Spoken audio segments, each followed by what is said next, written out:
नमस्कार भाई सभी को। आपका अपने YouTube चैनल राकेश विजय पर एक बार फिर से स्वागत है। और पिछली वीडियो में हमने एंशिएंट हिस्ट्री को ख़त्म किया था और इस वीडियो में हम शुरुआत करेंगे मिडाइवल हिस्ट्री से। इसका पहला जो लेसन है मध्यकालीन भारतीय इतिहास के स्रोत हैं। और प्लीज़ जिसने भी चैनल को सब्सक्राइब नहीं किया प्लीज़ सब्सक्राइब करें और बेल आइकन को प्रेस कीजिए। तो फर्स्ट लेसन है मध्यकालीन भारतीय इतिहास के स्रोत। इसका फर्स्ट है भूमिका। प्राचीन भारतीय इतिहास की तुलना में मध्यकालीन भारतीय इतिहास से संबंधित ऐतिहासिक सामग्री प्रचुर मात्रा में है। इसका मुख्य कारण प्राचीन काल में ऐतिहासिक ग्रंथों का अभाव या फिर उनकी उपलब्धता की कमी है। मध्यकालीन भारतीय इतिहास जानने के लिए ऐतिहासिक स्रोतों की कमी नहीं है। इतिहास लेखन में मुस्लिम सुल्तान और उलेमा रुचि रखते थे। मुस्लिम इतिहासकारों ने सुल्तान और उनकी भारतीय विजयों का विस्तृत विवरण दिया है। और नेक्स्ट है साहित्य स्रोतों के अतिरिक्त मध्यकालीन भारत में विदेशी यात्रियों के यात्रा वृत्तांत, शिक्षित सुल्तानों की आत्मकथा, विजय अभियानों के बाद स्थापित विजय स्मारक, विजय स्तंभ आदि ऐतिहासिक स्रोतों से भी पर्याप्त जानकारी हमें मध्यकालीन भारत के बारे में मिलती है। और सल्तनत काल में फारसी और अरबी पुस्तकों की रचना की गई। सल्तनत काल में फारसी और अरबी पुस्तकों की रचना की गई। हालांकि इनके लेखों को हम वैज्ञानिक इतिहासकारों की श्रेणी में नहीं रख सकते क्योंकि वे केवल तात्कालिक शासकों के कार्यकलापों तक ही सीमित थे। परंतु इन रचनाओं से सल्तनतकालीन इतिहास और कालक्रम की पर्याप्त जानकारी हमें मिलती है। नेक्स्ट है सल्तनतकालीन प्रमुख ऐतिहासिक स्रोत। साहित्यिक साक्ष्य फारसी तथा अरबी साहित्य। तुर्क अफगान शासक मूलतः सैनिक थे और स्वयं शिक्षित नहीं थे। तुर्क अफगान जो शासक थे वे मूलतः क्या थे? सैनिक थे। वे शिक्षित नहीं थे। हालांकि उन्होंने इस्लामी विधवाओं और कलाओं को प्रोत्साहन दिया था। उन्होंने किन किन को प्रोत्साहन दिया? इस्लामी विधवाओं को और कलाओं को प्रोत्साहन दिया। नेक्स्ट है प्रत्येक सुल्तान के दरबार में फारसी लेख को विद्वानों तथा कवियों का जमावड़ा लगा रहता था और उनकी रचनाओं से उस काल के इतिहास की महत्वपूर्ण जानकारी हमें मिलती है। इनका संक्षिप्त विवरण निम्नलिखित है। इनके विवरण है तारिख उल हिंद। इस पुस्तक की रचना अल-बरूनी द्वारा की गई थी। तारिख उल हिंद की रचना किसने की थी? अल-बरूनी ने की थी। वह महमूद गजनवी के आक्रमण के समय भारत आया था। भारत कब आया था? महमूद गजनवी के आक्रमण के समय में भारत आया था। वह अरब और फारसी भाषा का ज्ञाता था। वह किसका ज्ञाता था? अरबी और फारसी भाषा का ज्ञाता। नेक्स्ट है अपनी इस पुस्तक में उसने 11वीं शताब्दी के प्रारंभ में हिंदुओं के साहित्य, विज्ञान तथा धर्म का आंखों देखा सजीव वर्णन किया गया है। इस पुस्तक में 11वीं शताब्दी का जो प्रारंभ में जो घटना घटी है कौन कौन सी है? वे हिंदुओं के साहित्य और विज्ञान धर्म का आंखों देखा सजीव वर्णन किया गया है। और इस पुस्तक के अध्ययन से तात्कालिक समाज दशा का पर्याप्त ज्ञान होता है। इस पुस्तक से क्या होता है? तात्कालीन सामाजिक जो दशा है उसका पर्याप्त ज्ञान हमें होता है। और यह पुस्तक किताब उल हिंद के नाम से भी प्रसिद्ध है। किताब उल हिंद के नाम से इसका दूसरा नाम क्या है? किताब उल हिंद है। और नेक्स्ट है चचनामा। यह अरबी भाषा में लिखी गई है। चचनामा अरबी भाषा में लिखी गई है। और मोहम्मद अली बिन अबू बकर कुफी ने नासिरुद्दीन कुवाचा के समय में इसका फारसी में अनुवाद किया था। इसका फारसी में अनुवाद किसने किया था? अबूबकर कुफ़ी ने इसका फारसी में अनुवाद किया था। और किसके समय में किया था? नासिरुद्दीन कुवाचा के समय में किया था। नेक्स्ट है, चचनामा अरबों की सिंध विजय की जानकारी का मूल स्रोत है। अरबों की जो सिंध विजय थी इसका प्रमुख स्रोत है। नेक्स्ट है, ताज उल मासिर। इसकी रचना हसन निज़ामी द्वारा की गई थी। ताज उल मासिर की रचना किसने की थी? हसन निज़ामी ने की थी। और इस पुस्तक में 1192 ईस्वी से 1228 ईस्वी तक के भारत की घटनाओं का विवरण दिया गया है। इस पुस्तक में 1192 ईस्वी से लेकर और 1228 तक की भारत में जितनी भी घटनाएं हुई हैं उन सभी का विवरण दिया गया है। और इसमें राजनीतिक घटनाओं के साथ साथ सामाजिक तथा धार्मिक जीवन का उल्लेख भी किया गया है। इसमें सामाजिक का और धार्मिक जीवन का उल्लेख है। और दिल्ली सल्तनत के प्रारंभिक दिनों का प्रमाणिक इतिहास इस पुस्तक में पर्याप्त रूप से मिलता है। और किसका इतिहास मिलता है? दिल्ली सल्तनत का। दिल्ली सल्तनत के प्रारंभ में जो दिन थे उनका। यह अरबी एवं फारसी दोनों भाषाओं में लिखी गई है। यह किन किन भाषाओं में लिखी गई? अरबी और फारसी में। नेक्स्ट है, तारीख ए फिरोजशाही। तारीख ए फिरोजशाही जियाउद्दीन बर्नी की करती है। किसकी है ये? जियाउद्दीन बर्नी की। और वह तुगलक शासकों का समकालीन था। यह किसका समकालीन था? जियाउद्दीन बर्नी यह तुगलक शासकों का समकालीन था। और तारीख ए फिरोजशाही में बलबन के सिंहासनारोहण से लेकर फिरोज शाह तुगलक के शासनकाल के 6ठे वर्ष तक का वर्णन है। और इस रचना में उस काल के सामाजिक आर्थिक जीवन तथा न्याय सुधारों का वर्णन किया गया है। नेक्स्ट है, क्योंकि बर्नी राजस्व अधिकारी के पद पर कार्यरत था। बर्नी है जो, ये राजस्व अधिकारी के पद पर कार्यरत था।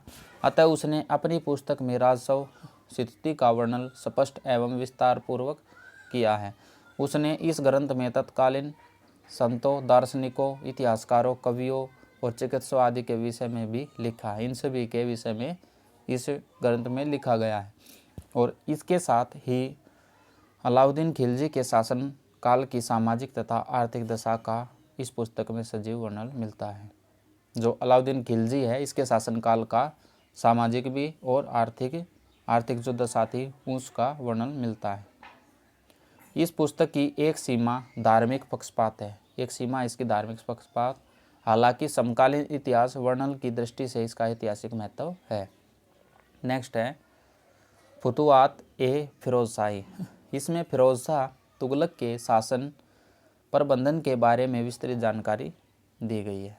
फिरोज शाह तुगलक का जो शासन प्रबंधन था उसके बारे में जानकारी किस में दी गई है? फुतुहात ए फिरोजशाही में। इसमें फिरोज शाह तुगलक के सैन्य अभियानों का वर्णन किया गया है। इसके विषय में कहा जाता है कि स्वयं फिरोज शाह तुगलक ने इसे लिखा था। इसके विषय में इसमें कहा जाता है कि स्वयं फिरोज शाह तुगलक ने इसे लिखा था। नेक्स्ट है, जैनुल अखबार। इस पुस्तक के लेखक अबी सैयद थे। जैनुल अखबार के लेखक कौन थे? अबी सैयद। इसमें ईरान के इतिहास का वर्णन किया गया है। इसमें किसका वर्णन है? ईरान के इतिहास का। इस पुस्तक से महमूद गजनवी के जीवन तथा क्रियाकलापों की जानकारी मिलती है। नेक्स्ट है, तबकाते नासिरी। इस पुस्तक का लेखक मिनहाज उस सिराज हैं। कौन है इसका? मिनहाज उस सिराज। और जिसने मोहम्मद गोरी की भारत विजय से लेकर मतलब 1259 से 60 ईस्वी तक का वर्णन किया गया है।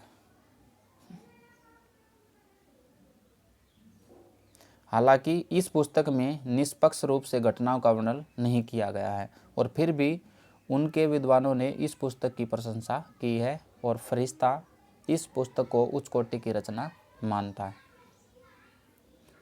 नेक्स्ट है, तारीख ए मसूदी। अरबी भाषा की इस किताब का लेख अबुल फजल मोहम्मद बिन हुसैन अल बेहाकी था और इस किताब में दरबारी षड्यंत्र तथा राजनीतिक चोलों का बड़ा ही प्रभावकारी वर्णन किया गया है। इसमें किसका वर्णन किया गया है? दरबारी जो षड्यंत्र होते थे उनका और राजनीतिक चालों का किया गया है। तारिक ए मसूदी सल्तनतकालीन इतिहास के शासक महमूद गजनवी एवं मसूद के शासनकाल का उत्कृष्टतम ऐतिहासिक स्रोत है। इनमें किन किन का शासनकाल मिलता है? मसूद का और महमूद गजनवी का तारिक ए मसूदी में शासनकाल मिलता है। नेक्स्ट है किताब उल रेहला। इसका लेखक अफ्रीकी यात्री इब्न बतूता था। इसका जो लेखक कौन था? इब्न बतूता, जो कौन था? अफ्रीकी यात्री था। सन 1333 ईस्वी में वह भारत आया और यहाँ 1342 ईस्वी तक रहा था। इब्न बतूता भारत कब आया था? सन 1333 में, और कब तक रहा था? 1342 तक। उसने मुहम्मद बिन तुगलक के दरबार में न्यायिक पद पर कार्य किया था। किसके पद पर कार्य किया था? मुहम्मद बिन तुगलक के दरबार में किया था। अरबी भाषा में लिखित इस पुस्तक में मुहम्मद बिन तुगलक के शासनकाल की राजनीतिक और सामाजिक स्थिति का अच्छा चित्रण किया गया है। और ये किस भाषा में है? अरबी भाषा में लिखी गई है।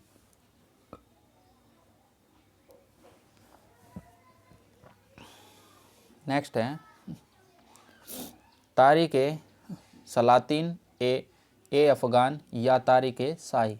यह पुस्तक अहमद यादगार द्वारा लिखी गई थी। तारीख ए शाही किसने लिखी थी? अहमद यादगार ने। और इसमें अफगानों एवं लोदी वंश के शासनकाल के इतिहास की पर्याप्त जानकारी मिलती है। किन किन की जानकारी? अफगानों एवं लोदी वंश के शासनकाल के इतिहास की जानकारी मिलती है। नेक्स्ट है किताब उल यमीनी। इसकी रचना उतबी के द्वारा की गई थी। इसकी रचना किसने की थी? उतबी के द्वारा की गई थी। और इस पुस्तक में सुबुक्त गीन और महमूद गजनवी के 1020 ईस्वी तक के इतिहास की जानकारी मिलती है। किन की मिलती है? सुबुक्त गीन और महमूद गजनवी के इतिहास की जानकारी किताब उल यमीनी में मिलती है। और ये किसने लिखी थी? उतबी ने लिखी थी। खजायन उल फतूह। यह पुस्तक अमीर खुसरो के द्वारा लिखी गई थी। यह पुस्तक किसने लिखी थी? अमीर खुसरो ने। और इससे दिल्ली सल्तनत के इतिहास से संबंधित महत्वपूर्ण जानकारी मिलती है।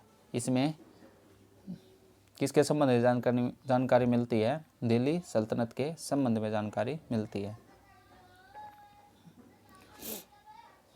नेक्स्ट है फातवा-ए जहांदारी।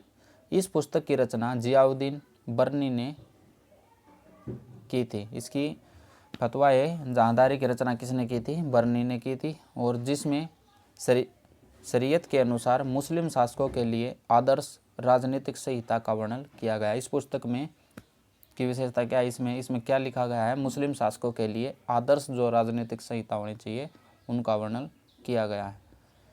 नेक्स्ट है हिंदी, संस्कृत तथा स्थानीय भाषाओं का साहित्य कैसा था। सल्तनत काल के इतिहास की बहुत सी जानकारी हिंदी, संस्कृत तथा स्थानीय भाषाओं के साहित्य से मिलती थी।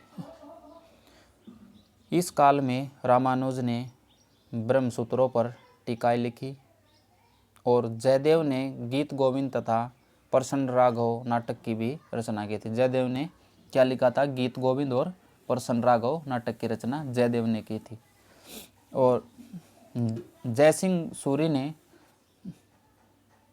हमीर मदमर्दन और रविवर्मन ने पद्मना भयुदय और विद्यानाथ ने प्रताप रुद्र कल्याण नामक नाटक की रचना की।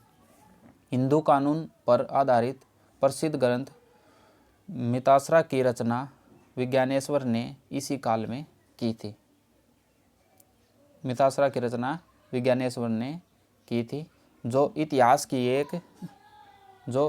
की एक अमूल्य निधि है। और ज्योतिष के प्रसिद्ध विद्वान भास्कराचार्य ने योग वैशिक तथा न्याय दर्शन पर टीकाएँ भी लिखी थी। और कलन की राजतरंगी जो इसी काल में लिखी गई एक प्रमाणिक ऐतिहासिक रचना है।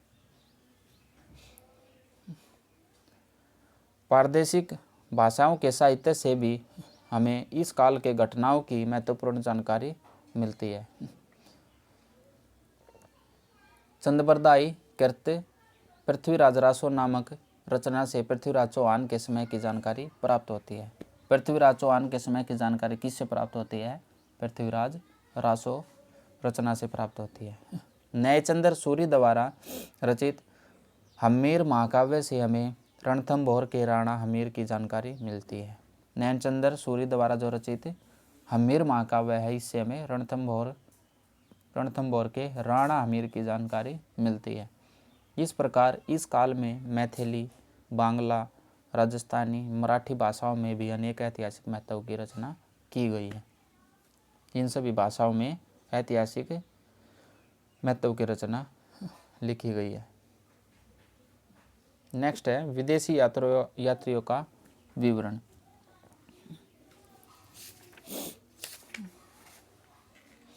सल्तनत काल में अनेक विदेशी यात्री भारत आए थे और उन्होंने भारत भ्रमण करके उनका अपने ग्रंथों, विवरण, पत्रों आदि में सजीव चित्रण किया है। उनके द्वारा रचित रचनाओं में वर्णित जानकारियाँ इस काल के इतिहास की जानकारी के महत्वपूर्ण स्रोत हैं और इनमें से कुछ सल्तनत कालीन यात्रियों के विवरण निम्नलिखित हैं। फर्स्ट है अल-बरूनी। अल-बरूनी ख्वारिज़्म से भारत आया था। अल-बरूनी है जो ये ख्वारिज़्म से भारत आया था और वह फारसी तथा अरबी भाषा का अच्छा ज्ञाता था और उसने संस्कृत, हिंदू धर्म तथा भारतीय दर्शन का अध्ययन किया था। अल-बरूनी ने संस्कृत का, हिंदू धर्म का और भारतीय दर्शन का अध्ययन किया था। उसने अनेक पुस्तकें लिखी थी जिसमें किताब उल हिंद सर्वाधिक प्रसिद्ध है और इसमें प्रारंभिक 11वीं शताब्दी के हिंदुओं के साहित्य, विज्ञान, धर्म तथा सामाजिक परंपराओं की जानकारी प्राप्त होती है। 11वीं सदी के हिंदुओं के साहित्य की, विज्ञान की, धर्म की और सामाजिक परंपराओं की जानकारी किताबुल हिंद से प्राप्त होती है। नेक्स्ट है इब्न बतूता। इब्न बतूता जो 1333 ईस्वी में भारत आया था। इब्न बतूता भारत कब आया था? 1333 ईस्वी में। लगभग 8 वर्ष भारत में रहने के दौरान उसने भारत में अनेक स्थानों की यात्राएं भी की थी और भारतीयों के खान पान, रहन सहन, धर्म परंपरा आदि के विषय में बारीकी से भी लिखा था। नेक्स्ट है इब्न बतूता मोहम्मद बिन तुगलक के राज दरबार में काम करता था। इब्न बतूता है जो ये मोहम्मद बिन तुगलक के राज दरबार में काम करता था और जिस कारण उसे दरबारी राजनीतिक का भी व्यवहारिक ज्ञान था। इब्न बतूता प्रकृति प्रेमी था, अतः उसके यात्रा वृत्तांत में पशु पक्षियों और वनस्पतियों का बड़ा सुंदर वर्णन मिलता है।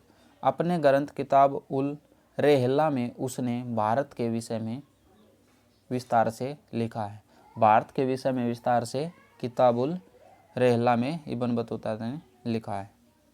और नेक्स्ट है मार्को पोलो।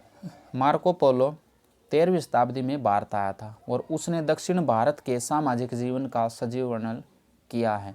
वह वेनिस का निवासी था। यह कहाँ का निवासी था? वेनिस का निवासी था जो पांड्य राजा के दरबार में आया था। मार्को पोलो को मध्यकालीन यात्रियों का राजकुमार कहा जाता है। मार्को पोलो को मध्यकालीन यात्रियों का राजकुमार भी कहा जाता है। अब्दुल रज्जाक है। अब्दुल रज्जाक 1442 से 43 ईस्वी में भारत आया था। अब्दुल रज्जाक भारत कब आया था? 1442 से 43 में भारत आया था और उसने देवराय द्वितीय के शासनकाल में तमूर राजवंश के शासक शाहरुख के राजदूत के रूप में विजयनगर साम्राज्य का दौरा किया था और अपनी यात्रा वृत्तांत में उसने विजयनगर कालीन सामाजिक तथा आर्थिक जीवन का विस्तार से वर्णन किया है। अपनी यात्रा में उसने किन का वर्णन किया? विजयनगर कालीन सामाजिक और आर्थिक जीवन का विस्तार का वर्णन किया है। नेक्स्ट है Niccolo de Conti. Niccolo de Conti Italy का रहने वाला था। यह कहाँ का रहने वाला था? इटली का। और सन 1420-21 में वह भारत आया था। उसने देवराय प्रथम के शासनकाल में विजयनगर साम्राज्य का दौरा किया था। उसने ट्रेवल्स ऑफ निकोलो कोंटी नामक पुस्तक में इस यात्रा का वर्णन किया गया है। जो वो भारत में आया था और उसने यात्रा की थी, उस यात्रा का वर्णन इसने ट्रेवल्स ऑफ निकोलो कोंटी में किया है। उसने वर्णन से तत्कालीन भारतीय समाज के रीति रिवाज, रहन सहन आदि की महत्वपूर्ण जानकारी प्राप्त होती है। उसमें इसने रहन सहन, रीति रिवाज इन्हीं को लिखा था। नेक्स्ट है डोमिंगो पायस। डोमिंगो पायस पुर्तगाली यात्री था। यह क्या था? पुर्तगाली यात्री था। उसने दक्षिण भारत की यात्रा के दौरान विजयनगर साम्राज्य के शासक कृष्णदेव राय के शासनकाल में प्राचीन हम्पी के सभी ऐतिहासिक पहलुओं का विस्तृत वर्णन किया है। और नेक्स्ट है फर्नाओ नुनीज। वह एक पुर्तगाली यात्री, इतिहासकार और घोड़ों का व्यापारी था। यह पुर्तगाली यात्री था, इतिहासकार था और घोड़ों का व्यापारी भी था। उसने अच्युतराय के शासनकाल के दौरान भारत का दौरा किया था और विजयनगर में 3 साल बिताए थे। उसने विजयनगर के इतिहास, विशेषकर शहर की नींव, 3 वंशों के शासनकाल के बाद की स्थिति एवं दक्कन के सुल्तानों और उड़ीसा के शासकों के साथ विजयनगर के शासकों की लड़ाई का विस्तृत वर्णन किया है। नेक्स्ट है उसने अपनी यात्रा वृत्तांत में विजयनगर साम्राज्य के सांस्कृतिक पहलुओं का भी उल्लेख किया है। उसने महिलाओं के पहनावे के साथ साथ राजा की सेवा में महिलाओं की नियुक्ति की भी प्रशंसा की है। नेक्स्ट है सल्तनत कालीन पुरातात्विक साक्ष्य।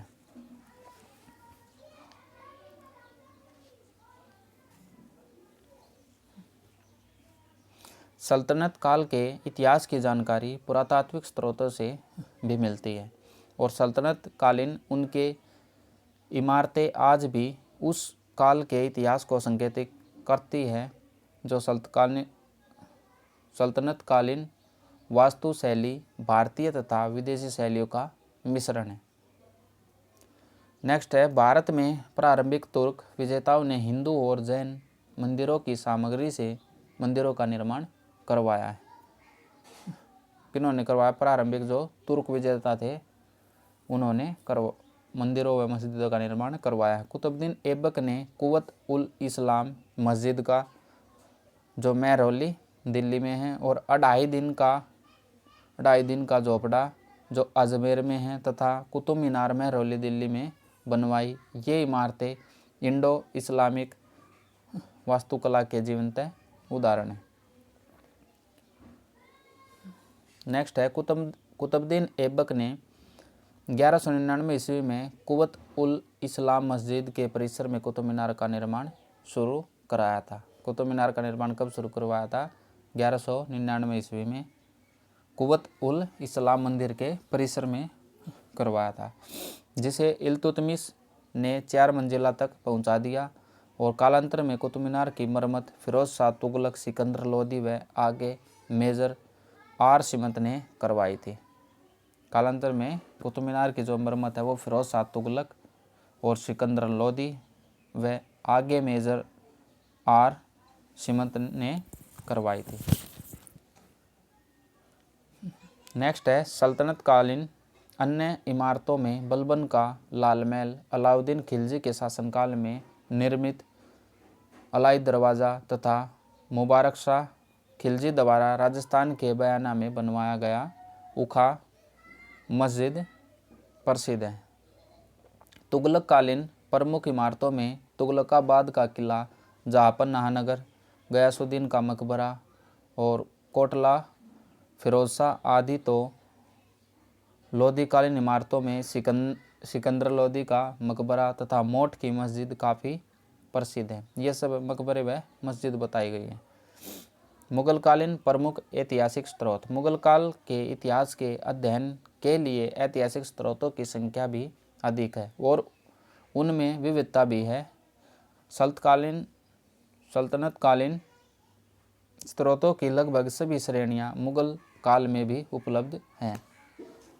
इनके अतिरिक्त कई प्रकार की रचनाएं भी मिलती है, जैसे दरबारी इतिहासकारों की रचनाएं, क्षेत्रीय इतिहास से संबंधित रचनाएं आदि। मुगल काल में एक पूर्णतः नई श्रेणी यूरोपीय यात्राओं के वृत्तांत के रूप में है, और मुगलकालीन इतिहास लेखन की परंपरा भी सल्तनत काल से भिन्न है। मुगलकालीन इतिहास की जानकारी के प्रमुख स्रोत क्या हैं? साहित्यिक साक्ष्य। मुगल काल में अनेक साहित्यिक साक्ष्य उपलब्ध हैं जो इस काल के इतिहास के आधार है, और इनका संक्षिप्त विवरण निम्नलिखित है। फर्स्ट है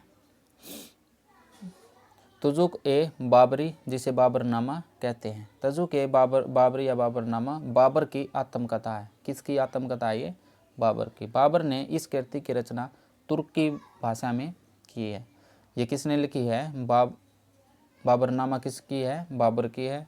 और किस भाषा में है? तुर्की भाषा में। इस पुस्तक में बाबर ने 5 मुस्लिम राज्यों दिल्ली, बहमन, बंगाल, गुजरात, मालवा तथा 2 हिंदू राज्य विजयनगर व मेवाड़ का उल्लेख इसमें किया गया है। 5 मुस्लिम राज्यों का और 2 हिंदू राज्यों का उल्लेख किया गया है। क्योंकि बाबर प्रकृति प्रेमी था, अतः वह बाबरनामा में भारत की जलवायु का वर्णन भी करता है, लेकिन कहता है कि यहाँ नदियों और पहाड़ों के अलावा कुछ भी नहीं है। बाबरनामा में वह लिखता है कि भारतीय समाज में आकर्षण का अभाव है, लोग सुंदर नहीं तथा सामाजिक वर्गों के बीच संपर्क नहीं है। बाबरनामा के विषय में लैनपुल ने लिखा, उसकी आत्मकथा उन बहुमूल्य लेखों में से एक है जो समस्त युगों में बहुमूल्य रही है। ये लैनपुल ने लिखा है।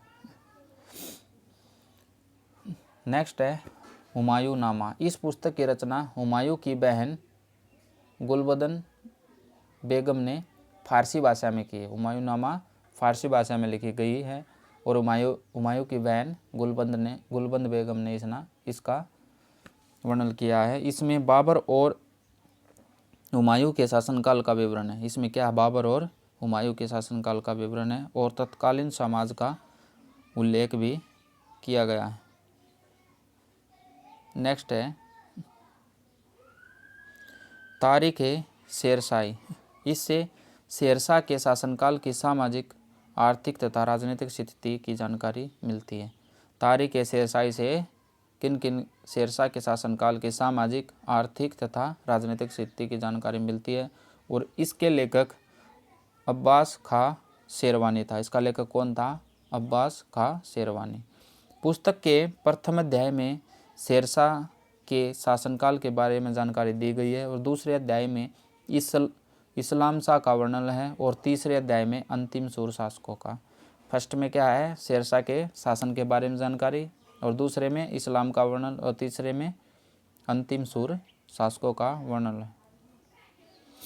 नेक्स्ट है तारिक ए रशीदी। इस पुस्तक की रचना मिर्ज़ा हैदर दुगलात ने की थी। तारिक ए रशीदी की रचना किसने की थी? मिर्ज़ा हैदर दुगलात ने की थी। इसमें बाबर के अंतिम दिनों व हुमायूं तथा शेरशाह के शासनकाल की घटनाओं का वर्णन मिलता है। इस पुस्तक में लेखक ने मध्य एशिया और भारत के इतिहास के बारे में काफ़ी जानकारी दी है, तथा 1540 ईस्वी के कन्नौज के युद्ध का सजीव वर्णन किसमें किया गया है? तारिक ए रशीदी में किया गया है। नेक्स्ट है तारिक ए फरिश्ता। इसकी रचना मोहम्मद कासिम फरिश्ता द्वारा की गई थी। किसने की थी?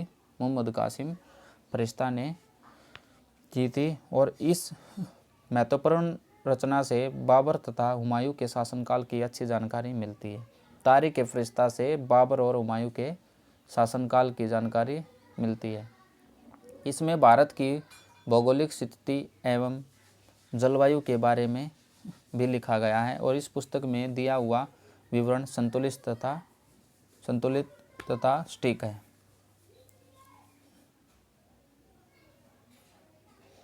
नेक्स्ट है तबकात ए अकबरी। इसकी रचना ख्वाजा निजामुद्दीन अहमद द्वारा की गई थी। तबकात ए अकबरी है इसकी रचना किसने की थी? निजामुद्दीन ने की थी, और इस पुस्तक में भारत इस पुस्तक में भारत में मुस्लिम शासन के प्रारंभ से लेकर हुमायूं तथा अकबर से संबंधित विषयों की चर्चा की गई है और तबकात ए अकबरी मध्यकालीन इतिहास के एक बड़े हिस्से के विषय में व्यापक ज्ञान प्रदान करता है। अतः इसे एक महत्वपूर्ण साहित्यिक स्रोत सामग्री के रूप में माना गया है। नेक्स्ट है अकबरनामा। अकबरनामा अबुल फजल की कृति है। किसकी है? अबुल फजल की, फारसी में लिखी गई और रचित मुगलकालीन भारत की महत्वपूर्ण रचना है। इसमें तत्कालीन परिस्थितियों के साथ साथ मनोरंजन के साधन, रहन सहन, वेशभूषा, खान पान, धर्म आदि का वर्णन अकबरनामा में किया गया है। नेक्स्ट है अकबर के शासनकाल के बारे में जानने हेतु यह सबसे महत्वपूर्ण मौलिक रचना है। इसके प्रथम भाग में बाबर व हुमायूं के शासन में, दूसरे में अकबर के शासन के प्रथम 46 वर्षों का वर्णन है।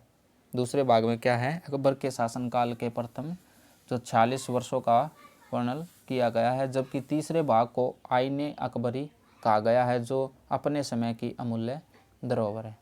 तीसरे भाग को आईने अकबरी कहा गया है। नेक्स्ट है तुजुक ए जहांगीरी। यह जहांगीर की आत्मकथा है। इस रचना को पूर्ण करने में मुतामिद खां और बख्शी का भी सहयोग था।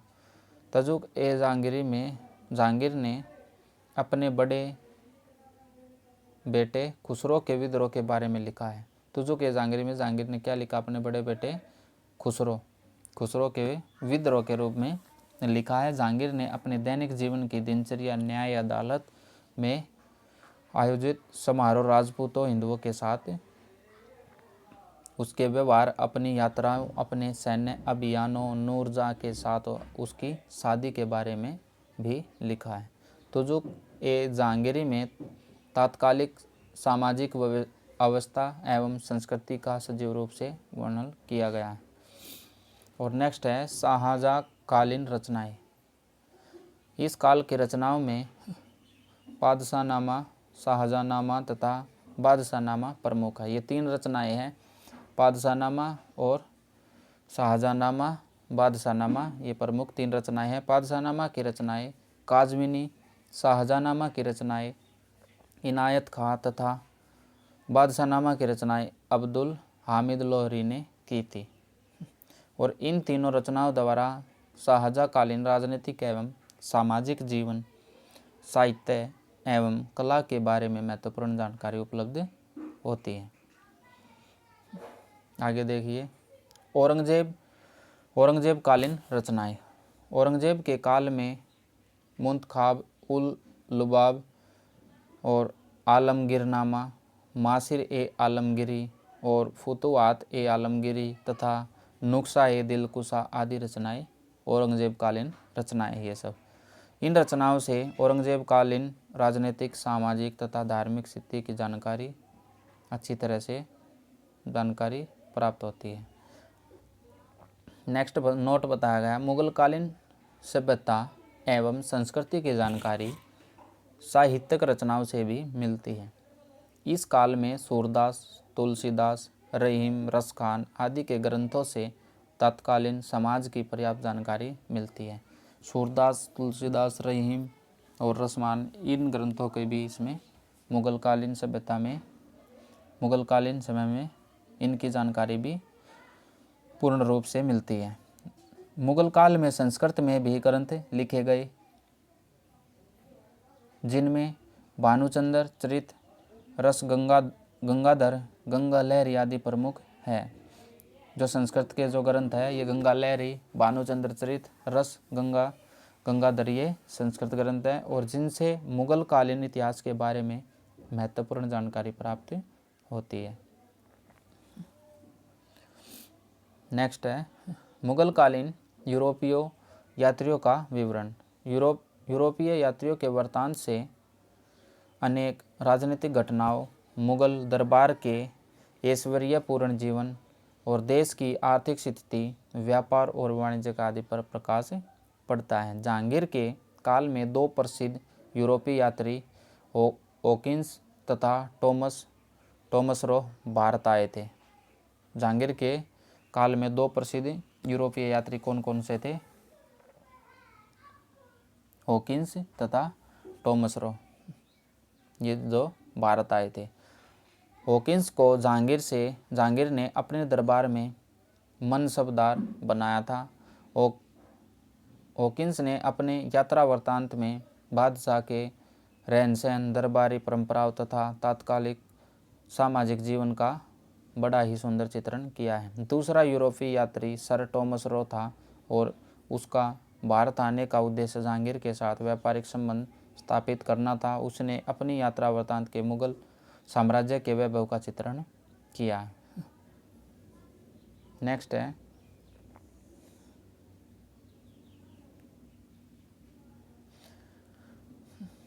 है मुगलकालीन पुरातात्विक साक्ष्य। मुगलकालीन इतिहास की महत्वपूर्ण जानकारी पुरातात्विक स्रोतों से भी मिलती है। इस काल में स्थापत्य कला तथा चिकित्सा का चरम विकास हुआ है। इस काल में अनेक किले, स्मारक, महलों तथा मकबरों आदि का निर्माण भी हुआ है। इस काल के प्रमुख इमारतों में शेरशाह का मकबरा, हुमायूं का मकबरा, आगरा का किला, फतेहपुर सीकरी का किला, अतमादुद्दौला का मकबरा, ताजमहल, दिल्ली का लाल किला, दीवान-ए-आम, दीवान-ए-खास, शीश महल, मोती मस्जिद, जामा मस्जिद आदि प्रमुख हैं।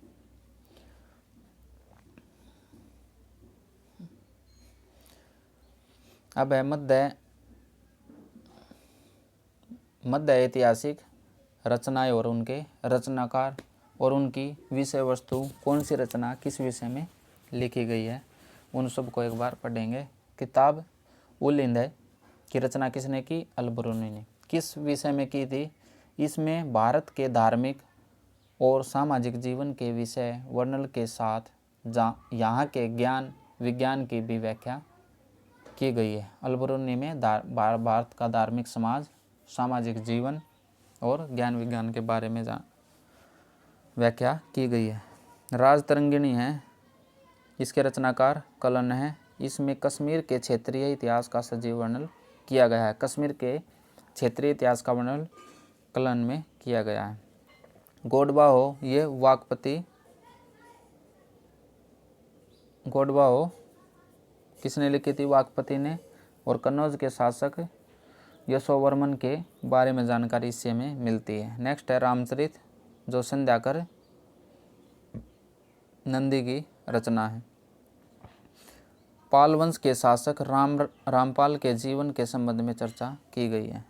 और ताबकात-ए-नासिरी है, मिनहाज उस सिराज इसके रचनाकार हैं। इस रचना में इस्लाम के उदय से पूर्व काल के पैगंबरों का वर्णन और मुसलमानों का इतिहास भी वर्णित है। नेक्स्ट है तारीख-ए-फिरोजशाही, जियाउद्दीन बरनी। इसमें बलबन के सत्ता में आने से प्रारंभ होने वाले घटनाओं का विवरण भी मिलता है। नेक्स्ट है खजायन-उल-फतूह, इसके जो रचनाकार है अमीर खुसरो है। अलाउद्दीन खिलजी के विषयों का वर्णन इसमें किया गया। तुगलकनामा अमीर खुसरो ने लिखे थे। तुगलक वंश के सत्तारूढ़ होने की घटनाओं का वर्णन है। और नूसी पर अमीर खुसरो ने लिखी थी, जो भारत की जलवायु, रहन सहन, कृषि, वेशभूषा आदि का वर्णन इसमें किया गया है। नेक्स्ट है फतूह उस सलातीन, ये इसके रचनाकार इसामी हैं, जो गजनी राज्य के उदय से लेकर बहमनी राज्य की स्थापना तक की घटनाओं का वर्णन किया गया है। फतवा-ए-जहांदारी जियाउद्दीन बरनी का है और इसमें सल्तनत कालीन राजनीतिक दर्शन और प्रशासन का उल्लेख है। किताब उल रहेला, ये किसकी है? इब्न बतूता की। मुहम्मद बिन तुगलक के व्यक्तिगत जीवन, प्रशासन, सामाजिक जीवन आदि का उल्लेख इसमें किया गया है। तारीख-ए-शेरशाही है, अब्बास का शेरवानी, अकबर के आदेश पर उसी के दरबार में लिखी गई और शेरशाह के शासन और प्रशासन कार्यों की जानकारी में यह सबसे महत्वपूर्ण स्रोत है। अकबरनामा अबुल फजल की रचना है। यह 3 भाग में है। प्रथम भाग में अकबर के पूर्व शासकों का इतिहास, दूसरे भाग में अकबर के शासनकाल की घटनाओं का वर्णन तथा तीसरा भाग आईने अकबरी कहलाता है, जो हमने पीछे पढ़ लिया है। और इसमें प्रतिपादित शासन प्रणाली है और कानून, नियम आदि की जानकारी इसमें दी गई है। पादशाहनामा, ये मुहम्मद अमीन काजविनी की लिखी गई है और शाहजहाँ के काल का इतिहास है इसमें। और ये पिछला हमने ये सारा पढ़ लिया पीछे। नेक्स्ट है नुस्खा ए दिलकुशा जो भीमसेन के है। औरंगजेब कालीन दक्षिण भारत के इतिहास का वर्णन तथा मुगल मराठा संघर्ष का उल्लेख है। और बल्लाल चरित आनंद भट्ट रचनाकार है और इसमें बंगाल के सेन वंश का वर्णन मिलता है। नेक्स्ट है पृथ्वीराज रासो, इसके जो रचनाकार है चंदबरदाई इसके रचनाकार है। इसमें पृथ्वीराज चौहान के जीवन का वर्णन तथा संयोगिता संग उनके प्रेम का वर्णन एवं मोहम्मद गौरी द्वारा उसे बंदी बनाकर गजनी ले जाने तथा शब्द भेदी बाण द्वारा मोहम्मद गौरी को मारने का वर्णन इसमें किया गया है। तो आज के लिए इतना ही भाई, मिलते हैं नेक्स्ट वीडियो में, तब तक के लिए धन्यवाद। जय हिंद।